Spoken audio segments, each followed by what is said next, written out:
Хүмүүсээ хүн ардаа анд найзуудаа чихэнд минь алтын нурууны хүйтэн салхи уйлан гиншиж байна.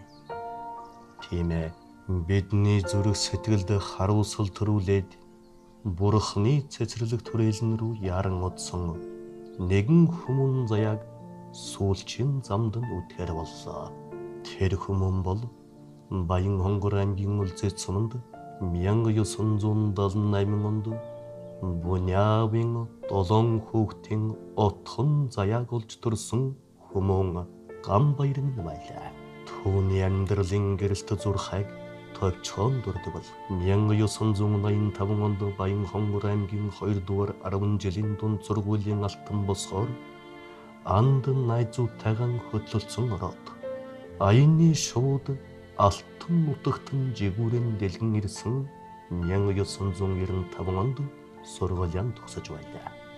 Түүний маань авьяас үлгийн гэрэлт мэдрэмж үргэлж гэрэлтдэг байсан болохоор төрлөх сургуульдан хөгжмийн тоон мистерээр ажиллаж байгаад аймгийнхан Тэмүүжин театрт 1998-аас 2002 онд дууны найруулагчаар ажиллаж байлаа.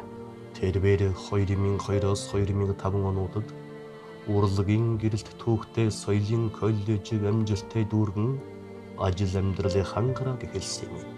Буняа бүхтэй Ганбаярын маань урлагийн тэнгэр зүрх сэтгэлд нь яруу эгшилэн төгжмөр өрн дуудсан болохоор Монголын телевиз хэмээх их хайлын хаалгыг татан орсон юм. Тухайлбал TV5 телевизэд дууны найруулагчаар, мөн TV9 телевизэд дууны найруулагчаар ажиллаж байгаад LED ID компани саунд инженерээр тус ажиллаж байлаа.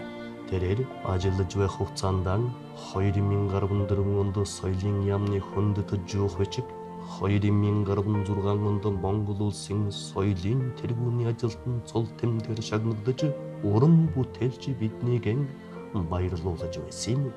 Амьдрал хэмээх цэцэрлэг түрээлэнд яруу эгшиглэн төгжмөр Монголын үзэгч сонсогчдын зүрх сэтгэлийг чимж байсан сайхан анд Ганбаяр маань дэндүгээрт биднийг орхин Бурхны эгшиглэнч хүмүүн заяа болон одлоодоо. Авьяаслаг анд чинийхэн алтан сайхан биеийг газар шорондон шингээж ариун сайхан сүнситэн Тэнгэр бурханд даатгаж байна. Сайн амгалан болтугай. TV9 телевизийн хамт олон ах トゥ төрөл төрөсөд хань жил өр хөөхд найз нөхдөд